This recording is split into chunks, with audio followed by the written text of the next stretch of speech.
हिंदी के प्यारे बच्चों, आइए आज हम लोग रहीम दास जी के बारे में अध्ययन कर लिया जाए और ये देख लिया जाए कि रहीम दास जी का जन्म कब और कहाँ हुआ था।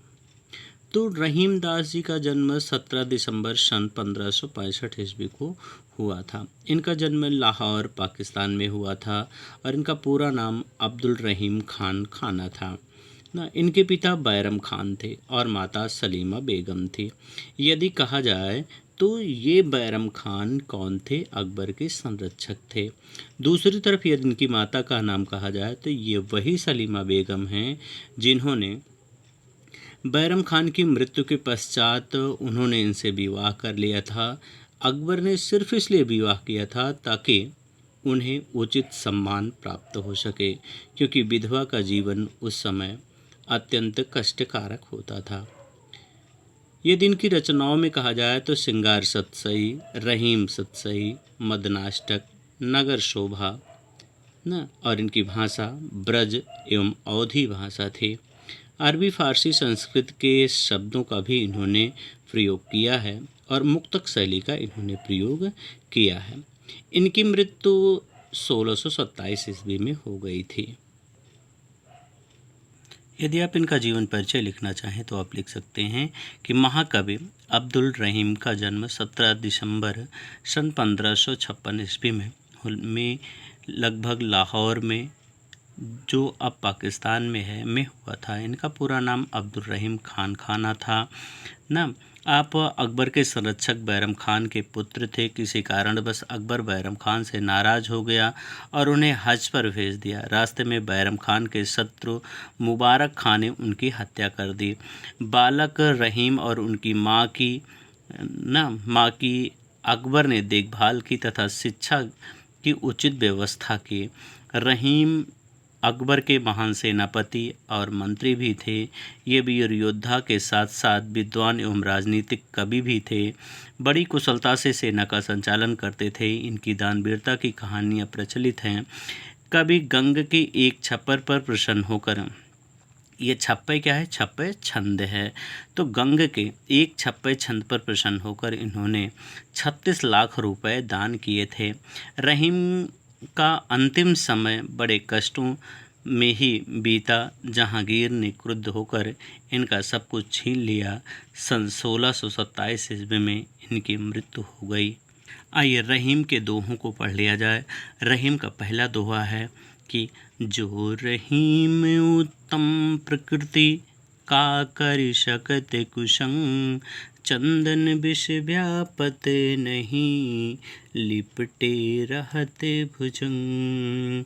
जो रहीम उत्तम प्रकृति का कर शकत कुशंग, चंदन विष व्यापत नहीं लिपटे रहत भुजंग ना। तो यदि कहा जाए तो प्रकृति माने स्वभाव, आदत। कुसंग का अर्थ है बुरी संगति और विष माने जहर। भुजंग का अर्थ है सांप। तो संदर्भ में आप लिखेंगे कि प्रस्तुत दोहा रहीम द्वारा रचित रहीम ग्रंथावली से हमारी पाठ्यपुस्तक हिंदी में संकलित दोहा नामक शीर्षक से अवतरित है। प्रसंग में आप लिखेंगे कि प्रस्तुत दोहे में, तो व्याख्या में आप क्या लिखेंगे कि रहीम दास जी कहते हैं कि जो व्यक्ति उत्तम स्वभाव और दृढ़ चरित्र वाले होते हैं, उनकी बुरी संगत में रहने पर भी उनके चरित्र में कोई विकार उत्पन्न नहीं होता है। जिस तरह चंदन के पेड़ पर अनेक सर्प लिपटे रहते हैं, परंतु उस पर सर्पों के विष का प्रभाव नहीं पड़ता, अर्थात चंदन का वृक्ष अपनी शीतलता और सुगंध के गुणों को छोड़कर जहरीला नहीं होता है। सज्जन भी अपने सद्गुणों को कभी छोड़ नहीं सकते हैं। काव्य सौंदर्य में लिखेंगे आप कि भाषा ब्रज भाषा, शैली मुक्तक शैली, रस शांत रस, छंद दोहा और अलंकार अनुप्रास अलंकार का प्रयोग किया। आइए दूसरा देखा जाए। दूसरे पद में है कि रहीमन प्रीत सराहिए, मिले होत रंग दून, ज्यों जरदी हरदी तजे, तजे सफेदी चून। यहाँ एक मित्र की प्रशंसा की गई है। यदि इस पद में कहा जाए तो किसकी प्रशंसा की गई है? एक मित्र की, सच्चे प्रेम की प्रशंसा की गई है। कह रहे हैं कि रहीमन प्रीत सराहिए, सराहिए माने प्रशंसा कीजिए। मिले होत रंग दून, जिसके मिलने से रंग दूना हो जाता है। ज्यों हरदी, जो हरदी, जो पहले है जर्दी, जर्दी माने पीलापन, पीलापन कौन तज दे? हरदी, हरदी जो है यानी जिसको आप हल्दी कहते हो वो पीलापन तज दे। और तजे सफ़ेदी चून, जो सफ़ेदी है यानी जो चूना है वो अपना सफ़ेदी तज दे। आइए व्याख्या देखा जाए। प्यारे बच्चों, व्याख्या आपको करना चाहिए कि कबीर रहीमदास जी कहते हैं कि उसी प्रेम की प्रशंसा करनी चाहिए जिसमें प्रेमी से मिलने पर प्रेम का रंग दुगुना हो जाता है। ठीक उसी प्रकार जिस प्रकार हल्दी तथा चूने के मिलने से हल्दी अपना पीलापन छोड़ देती है और चूना अपना सफ़ेदी तज करके दोनों मिलकर के लाल रंग बना लेते हैं। यानी जब कभी आप ये प्रयोग करिएगा कि हल्दी में थोड़ा सा चूना डाल के देखिएगा कि कौन सा रंग बनता है। आइए इसमें देखा जाए कि कौन सी शब्द शक्ति है। तो काव्यगत सौंदर्य में यदि कहा जाए कि भाषा ब्रज भाषा, शैली मुक्तक शैली, रस शांत रस और छंद दोहा, अलंकार अनुप्रास एवं उदाहरण अलंकार का प्रयोग किया गया है। आइए तीसरा देखा जाए। तीसरा आपका दोहा है कि टूटे सुजन मनाइए, जो टूटे सौ बार, रहीमन फिर पोइए, जो टूटे मुक्ताहार। ना, जो टूटे मुक्ताहार। टूटे सुजन मनाइए, जो टूटे सौ बार, रहीमन फिर पोइए, टूटे मुक्ताहार।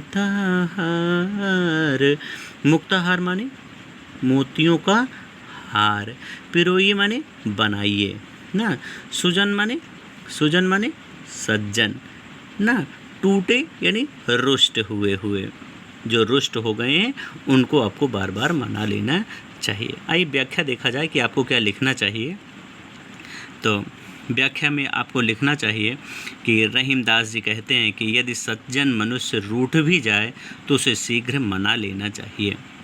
यानी यदि कोई सज्जन व्यक्ति आपसे रूठ जाए तो उसे मना लेना चाहिए। यदि वे 100 बार नाराज़ आपसे हों तब भी उन्हें मना लेना चाहिए, क्योंकि वो जीवन के लिए बड़े उपयोगी होते हैं। जिस प्रकार से मोतियों का हार टूट जाने पर उसे आप फिर से बना लेते हैं, उसी प्रकार से सज्जनों को भी मना कर रखना चाहिए, क्योंकि मोतियों के समान ही वे मूल्यवान होते हैं।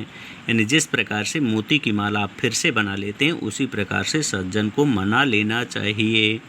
आइए शब्द शक्ति देखा जाए। काव्य सौंदर्य में क्या आप लिखेंगे? तो काव्य सौंदर्य में यदि कहा जाए तो भाषा ब्रज भाषा, शैली मुक्तक शैली, शांत रस का प्रयोग किया गया है और छंद दोहा है। अलंकार में कहा जाए तो अनुप्रास और पुनरुक्त प्रकाश का प्रयोग किया गया है ना। आइए चौथा देखा जाए। रहीमन असुआ नयन ढरी, जे जिए दुख प्रगट करे, जेहिनी करोगे हेते, कस न भेद कही दे, कस न भेद कही दे। रहीमन असुआ नयन ढर, जे दुख प्रगट करे, जेहिनी करोगे हेते, कस न भेद कही दे, कस न भेद कही दे। जी माने हृदय, यानी हृदय में ना कस न भेद कह दे, यानी कैसा व्यक्ति है जो भेद को कह नहीं देता है। निकरो माने जब वह निकलता है, कहाँ से? गेह यानी घर से। आइए व्याख्या देखी जाए। तो रहीमदास जी कहते हैं कि जिस घर से निकल जाए, जिस घर से जिस व्यक्ति को आप निकाल देते हैं, वह घर का सारा भेद क्यों न कह दे, क्यों न बता दे ना।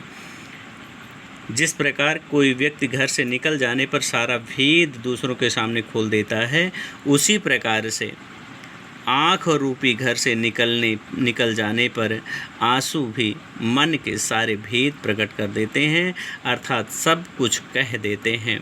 जिस प्रकार से आपको याद होगा कि यदि आप अपने मित्र से रुष्ट हो जाते हैं, आपका मित्र आपके साथ से हट करके दूसरे साथ में चला जाता है, तो वह आपके सारे भेदों को कह देता है, सारे भेदों को बता देता है। ठीक उसी प्रकार से आपकी आँखें हैं, जैसे ही आपकी आँखों से आपके आंसू निकलते हैं, वो सारे के सारे भेद खोल के रख देते हैं।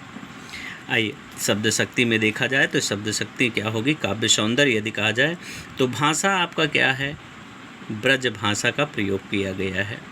शैली मुक्तक शैली है, शांत रस का प्रयोग किया गया है, अलंकार अनुप्रास है, छंद दोहा छंद का प्रयोग किया गया है।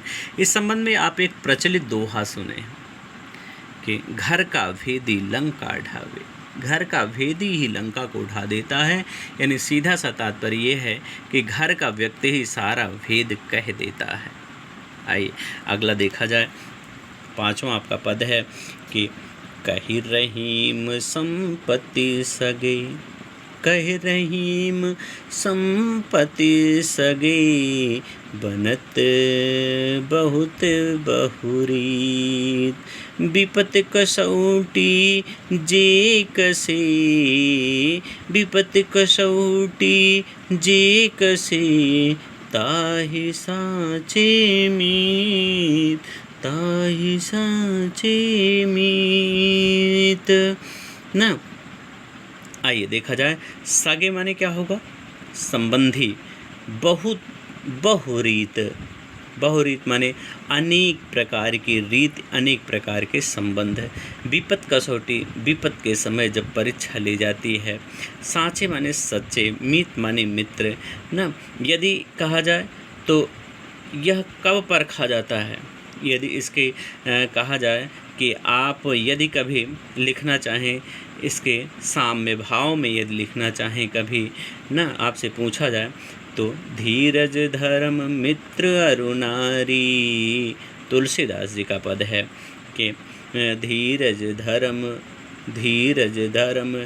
अरु मित्र नारी, आपत्ति काल परखई चारी, आपत्ति काल परखई चारी ना। आइए देखा जाए व्याख्या इसकी। तो व्याख्या में लिखना है आपको कि रहीमदास जी कहते हैं कि जब व्यक्ति के पास संपत्ति होती है तो अनेक लोग तरह तरह के सगे संबंधी बन जाते हैं, परंतु जब विपत्ति के समय जो विपत्ति के समय भी मित्रता नहीं छोड़ते, वे ही सच्चे मित्र होते हैं। तात्पर्य यह है कि सच्चे मित्र की विपत्ति में ही वे तौले जाते हैं, नापे जाते हैं। सच्चे मित्र ही विपत्ति की कसौटी पर सदा खरे उतरते हैं ना। आइए मित्र की एक और दोहा देखा जाए, जिसको रहीमदास जी ने लिखा है कि जाल परी जल जाति बहे, जाल परी जल जाते बहे, तज मीनन को मोह, तज मीनन को मोह, दैमन मछरी नीर को, ताउन छाड़त छो, ताउन छाड़त छो। छो माने वियोग, मीनन को मछलियों का ना। जाल परी जल जात बहे, जाल रूपी जब शत्रु पड़ जाते हैं, जब शत्रु आ जाते हैं, तब मित्र क्या करते हैं, चले जाते हैं। तज मीनन को मोह, आपका मोह तज करके चले जाते हैं ना। आइए व्याख्या देखा जाए। व्याख्या में आप क्या लिखेंगे? कवि रहीमदास जी कहते हैं कि मछली पकड़ने के लिए नदी में जब जाल डाला जाता है तब मछली तो जाल में फंस जाती है। पानी अपनी सहेली का मुंह त्याग कर आगे निकल जाता है, परंतु मछली को जल से इतना प्रेम है कि वह पानी के बिना तड़प तड़प कर मर जाती है। सच्चा प्रेम करने वाला कभी अपने साथी को साथ नहीं छोड़ता ना। लेकिन आप क्या करते हो?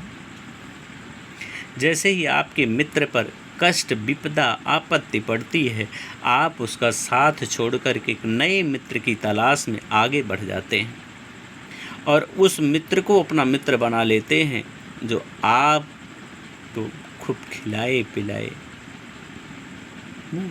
आइए अगला पद देखा जाए।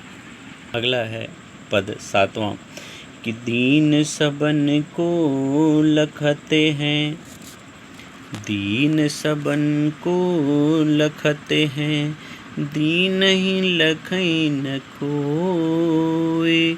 दीन सबन को लखते हैं, दीन ही लखै न कोय।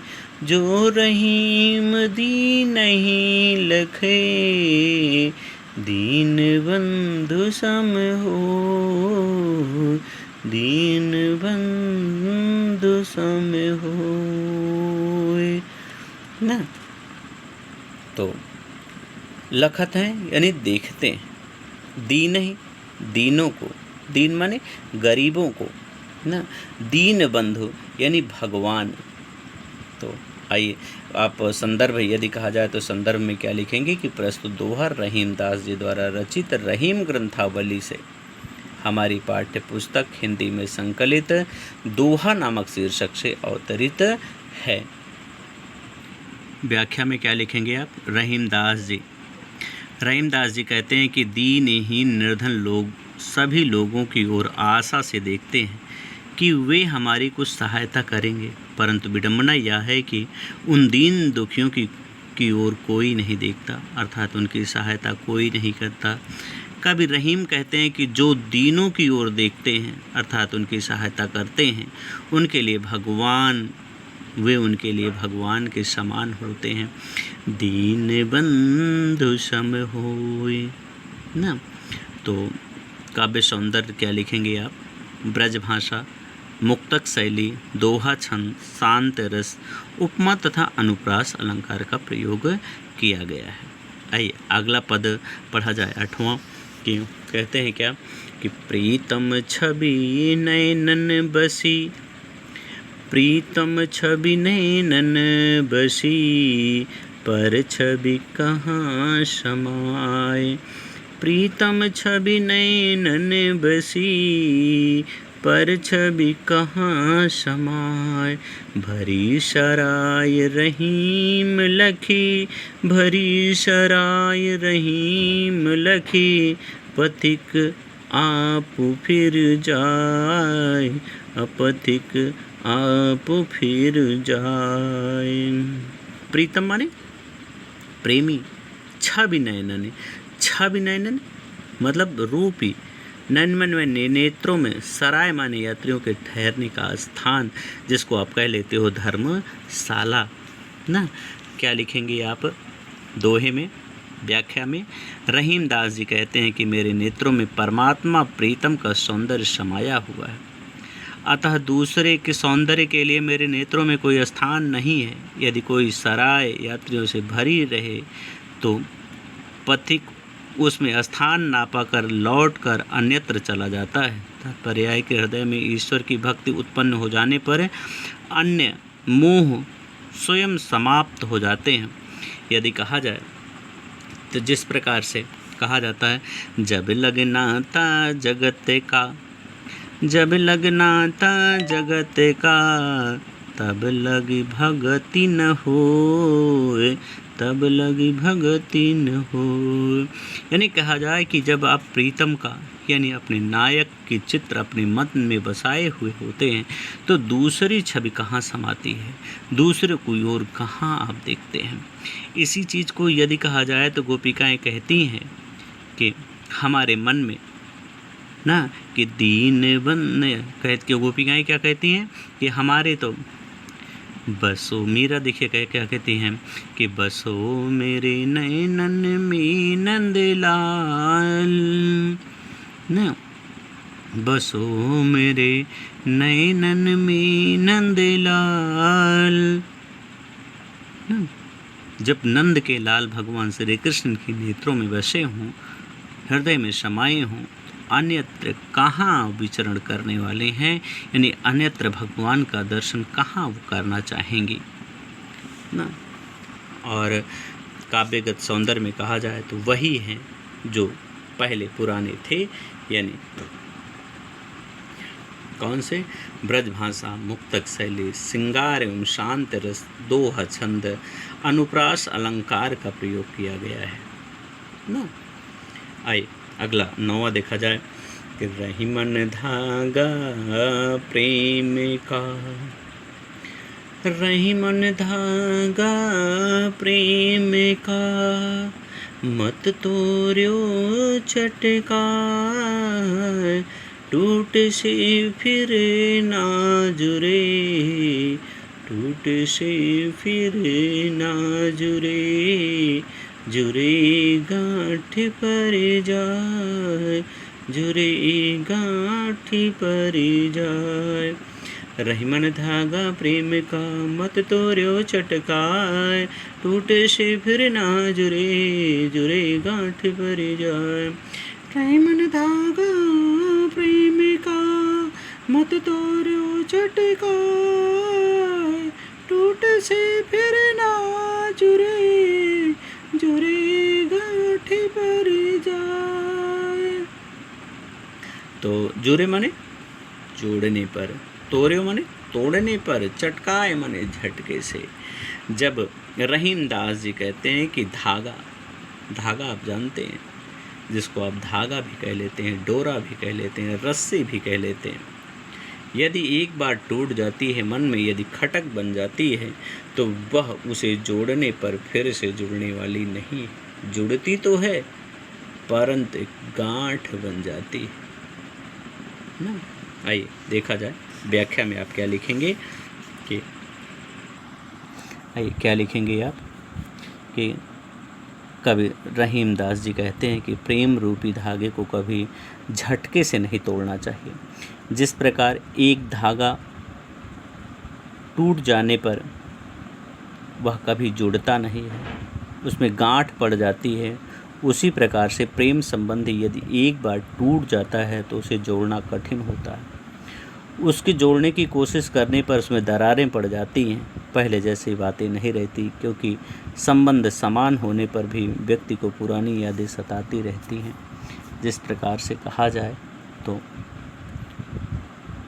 प्रयत्न करने पर जुड़ती तो है, लेकिन मन में गांठ संदेह बनी रहती है कि कब आप धोखा दे जाएं। इसीलिए कवि कितना सुंदर पद, कितना सुंदर दोहा लिखे कि रही मन धागा प्रेम का, मत तोड़ो चटकाए, मतलब एक झटके से उसे तोड़ना नहीं चाहिए, टूटे से फिर ना जुड़े, जुड़े गांठ पर जाए। जुड़ता तो है लेकिन उसमें गांठें पड़ जाती हैं, और एक बार मन में संदेह बनने पर वह समाप्त नहीं होती है। संदेह कितना भारी है, संदेह कितना कठिन होता है, चिंता चिता के समान होती है। यदि एक बार संदेह हुआ, एक बार चिंता मन में जागृत हुई तो वह जीवित शरीर को, जीवित आत्मा को भी नष्ट कर देती है। जहाँ चिंता और चिता मृत शरीर को नष्ट करती है, लेकिन चिंता जीवित आत्मा को नष्ट कर देती है। कदली सीप भुजंग मुख स्वाति एक गुण तीन, कदली सीप भुजंग मुख, स्वाति एक गुण तीन, स्वाति एक गुण तीन। जैसी संगति बैठिए, जैसी संगति बैठिए, तैस्यो फल दीन, तैस्यो फल दीन। कदली माने केला ना, सीप माने सीपी, भुजंग मुख यानी सर्प के मुख में ना। स्वाति 27 नक्षत्रों में से एक नक्षत्र का नाम स्वाति नक्षत्र भी है। ठीक है। जैसी संगति करेंगे तैसो फल, उसी प्रकार से फल मिलने वाला है। वही व्याख्या देखा जाए कि कबीरदास जी कहते हैं कि स्वाति नक्षत्र की बूंद में पानी एक सा होता है, परंतु उसका प्रभाव अलग अलग वस्तुओं पर अलग अलग होता है, अलग अलग वस्तुओं पर अलग अलग होता है। यदि स्वाति बूंद केले के पत्ते पर गिरकर कपूर बन जाती है अथवा कपूर दाने के समान दिखाई देती है, वहीं सीपी में पड़कर मोती का रूप धारण कर लेती है और सर्प के मुख में पड़कर के विष बन जाती है, उसी प्रकार से मनुष्य भी जैसी संगत में बैठता है उसके ऊपर वैसी ही प्रभाव पड़ता है। तात्पर्य यह है कि व्यक्ति अच्छी संगत में बैठता है तो उस पर दुर्जनों की दुर्गति का प्रभाव नहीं पड़ता है, और यदि वह दुर्जनों के संग बैठता है तो उसमें दुर्गुण आने स्वाभाविक होते हैं। जैसे संगत ही गुण उपजो, संगत ही गुण जाए। और आप एक जगह पढ़े हैं कि जैसी संगति बैठिए तैसी गुण हो। लेकिन रहीम दास जी का यह दोहा इस बात में समझ में नहीं आता कि एक तरफ तो वो कहते हैं कि जैसी संगत बैठिए तैसे गुण हो, जिस प्रकार की आप संगत करेंगे वैसा ही गुण होगा। लेकिन दूसरी तरफ वो कहते हैं कि चंदन विष व्यापत नहीं, लिपटे रहते भुजंग।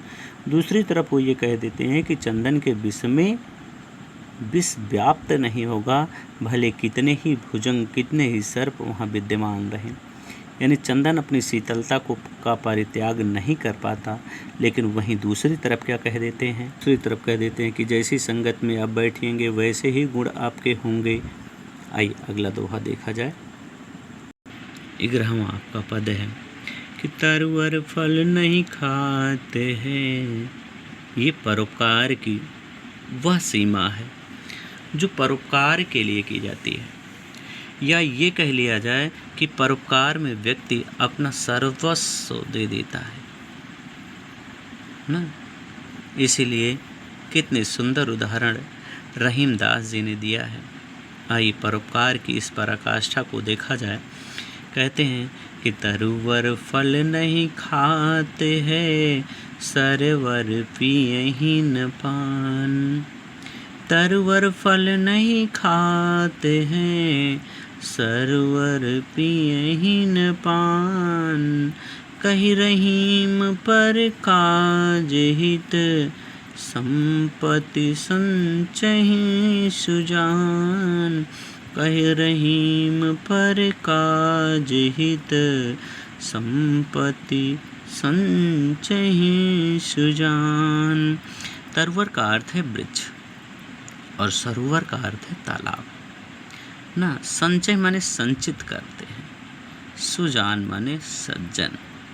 लेकिन घनानंद में यदि पढ़ेंगे तो घनानंद में वह उनकी प्रेयसी है, उनकी प्रेमिका है ना। तो क्या कहेंगे आप, तरवर माने वृक्ष, आप जानते ही हैं। आइए देखा जाए कि रहीम दास जी क्या कहते हैं कि वृक्ष अपना फल स्वयं नहीं खाता, तालाब भी अपना पानी स्वयं नहीं पीता है, फल और जल का उपयोग दूसरे लोग ही करते हैं, उसी प्रकार सज्जनों की संपत्ति परोपकार के लिए ही होती है। आशय यह है कि वह अपनी संपत्ति दूसरों के हितों में लगा देते हैं। सज्जनों के लिए कहा गया है कि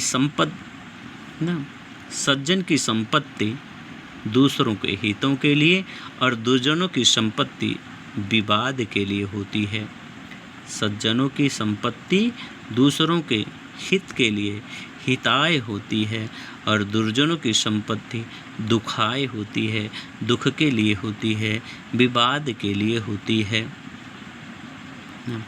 और यदि इनमें काव्य सौंदर्य कहा जाए तो ब्रज भाषा का प्रयोग किया गया है, मुक्तक शैली है, शांत रस है, दोहा छंद का प्रयोग किया गया है। अलंकार यदि कहा जाए तो अनुप्रास और रूपक अलंकार का प्रयोग किया गया है। परोपकाराय शतानां विभूषिताहे शता सज्जनानां, अनेक ऐसे उदाहरण दिए गए हैं जिसमें सज्जनों को परहित के लिए ही दिखाया गया है, दूसरों के हित के लिए ही बताया गया है, दिखाया गया है। अगला आइए देखा जाए कि रहीमन देखी बड़न को।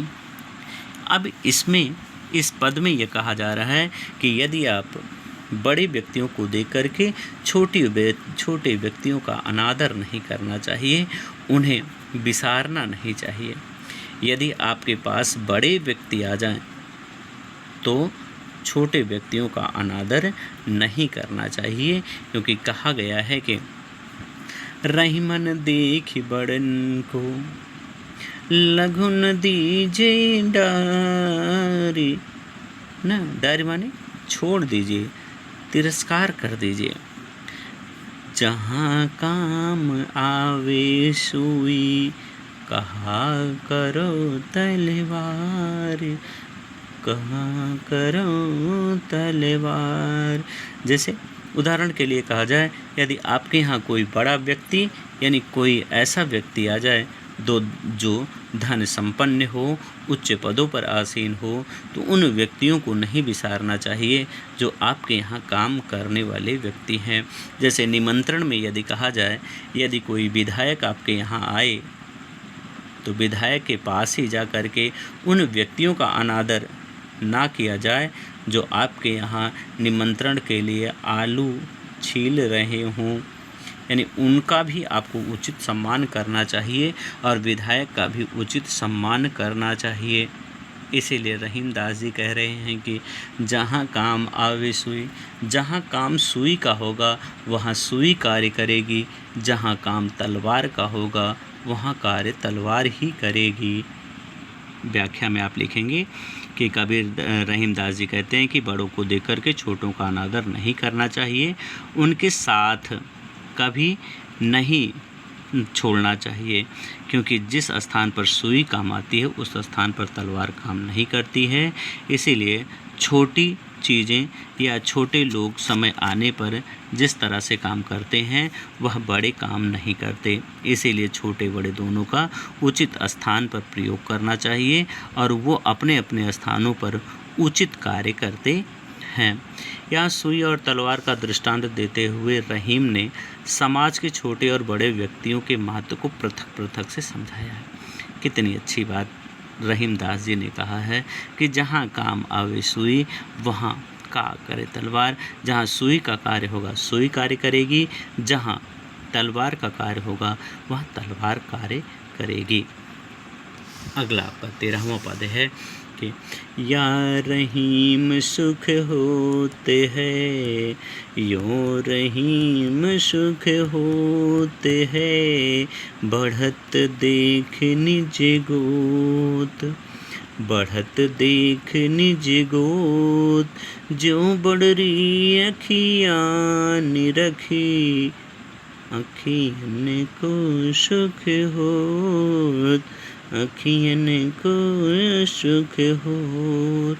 गोत माने परिवार, गोत्र जिसको आप कह लेते हैं, परिवार जिसको आप कह लेते हैं ना। निरख माने देख करके, यानी अपने ही पर। रहीमदास जी कहते हैं कि सुख हो, सुख की प्राप्ति होती है। कब? बढ़त देख निज गोत्र, जब अपने गोत्र अपना परिवार बढ़ता है। जब अपना परिवार बढ़ता है तो लोगों को अत्यंत प्रसन्नता होती है। जैसे ज्यों बड़ी अखिया निरखी, बड़ी आँखों को देख करके जिस प्रकार से प्रसन्नता होती है, जिस प्रकार से समृद्धि होती है, बड़ी आँखों को देख करके व्यक्ति जिस प्रकार से सुख प्राप्त करता है। आइए व्याख्या देखा जाए कि आप क्या लिखेंगे अपनी कॉपी पे।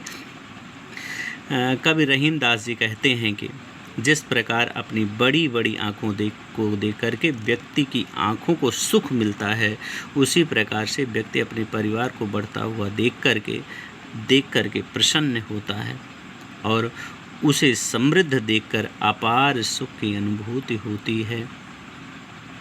यानी फिर से पढ़ लिया जाए कि रहीम दास जी कहते हैं कि जिस प्रकार अपनी बड़ी आँखों को देख करके व्यक्ति की आँखों को सुख मिलता है, उसी प्रकार से व्यक्ति अपने परिवार को बढ़ता हुआ देख करके प्रसन्न होता है, उसे समृद्धि देख करके अपार सुख की अनुभूति होती है। आइए 14वां प्रश्न देखा जाए और यही आपके सिलेबस का अंतिम पद, रहीम दास जी का अंतिम दोहा। रहीमन ऊँचे नरन ते, रहीमन ऊँचे नरन ते, ऊँचे माने क्षुद्र नीच, नरन माने मनुष्य, तजो बैरी अरु प्रीत, यानी बैरी की प्रीत के समान तज देना चाहिए। काटे चाटे स्वान के, स्वान माने कुत्ता, जिस प्रकार से कुत्ते के चाटने से, काटे तब चाटे तब, दुहि भांत विपरीत, दो प्रकार से ना, दो प्रकार से क्या होता है, कष्ट मिलता है। विपरीत माने कष्टदायक होता है, यानी चाहे कुत्ता काट ले तब, चाट ले तब, आपको दुख ही दुख मिलने वाला है। यानी आपको दोनों प्रकार से दुख की प्राप्ति होने वाली है। जिस प्रकार से सर्प यदि कहा जाए कि वह आहार को निगल ले तब और पकड़ने के बाद छोड़े तब भी उसके प्राण जाने ही वाले हैं। जैसे आपके यहाँ एक दोहा कह दिया जाता है, एक कहावत कह दी जाती है कि आगे कुआं पीछे खाई। और यदि सूरदास का एक पद कहा जाए जिसमें वो कहते हैं, अब की राख ली हो भगवान, अब की राख ली हो भगवान, ताकि डर से भाजन चाहत, ऊपर ढुढक सचा नहीं। दुहि भांत दुख आन पर्यो हैं, कौन उबारो प्राण ना। जिस प्रकार से वहाँ कहा गया है कि दो प्रकार के दुख उत्पन्न हो गए हैं, अब प्राण को उबारने वाला कौन है। यदि अन्यत्र कहा जाए तो आप सुने हैं, एक कह दिया जाता है आपसे कि आगे कुआं पीछे खाई। वही स्थिति यहाँ उत्पन्न हुई है कि ऊँचे नरन ते, तजो बैरी अरु प्रीत, काटे चाटे स्वान के, दुहि भांत विपरीत ना। आइए व्याख्या देखा जाए कि आप क्या लिखेंगे। रहीमदास जी कहते हैं कि नीच या तुच्छ विचार वाले व्यक्ति से प्रेम या द्वेष करना नहीं चाहिए। प्रेम करेंगे तब भी, द्वेष रखेंगे तब भी, उसे किसी प्रकार का संबंध नहीं रखना चाहिए, क्योंकि उससे सदैव हानि ही होती है। यदि आप उससे संबंध रखते हैं तब आपको दुख ही मिलने वाला है, कष्ट ही मिलने वाला है। जिस प्रकार से कुत्ते के काटने और चाटना यानी चाटने पर अशुभ बातें मानी जाती हैं, उसके काटने पर मृत्यु हो सकती है और चाटने पर व्यक्ति का शरीर अशुद्ध हो जाता है। इसी तरह से दुष्ट व्यक्तियों की मित्रता और शत्रुता दोनों हानिकारक होती है और हमें ऊंचे व्यक्तियों की ना तो मित्रता करनी चाहिए और ना ही उनसे शत्रुता कहनी चाहिए। आज के समय में यदि कहा जाए तो पुलिस से ना तो मित्रता करनी चाहिए और ना ही उससे शत्रुता करनी चाहिए, क्योंकि मित्रता और शत्रुता दोनों ही मनुष्यों पर भारी पड़ सकती है। आइए काव्यगत सौंदर्य देखा जाए कि आप क्या काव्यगत सौंदर्य में लिखेंगे। यहाँ रहीमदास जी ने दुष्ट व्यक्तियों के स्वभाव की तुलना कुत्ते से की है और उनसे मित्रता करना व शत्रुता दोनों ही हानिकारक बताया है। भाषा ब्रज भाषा का प्रयोग किया गया है। शैली मुक्तक शैली या उपदेशात्मक शैली का प्रयोग किया गया है। शांत रस का प्रयोग किया गया है। दोहा छंद है। अनुप्रास एवं दृष्टांत अलंकार का प्रयोग किया गया है। ये रहीमदास जी के पद को हम लोगों ने पढ़ लिया। रहीमदास जी का पद आपको कैसा लगा कमेंट में ज़रूर बताइएगा, और आपके लिए कितना लाभकारी सिद्ध हुआ, आपके कितने अंक आपको प्राप्त हुए। नमस्कार।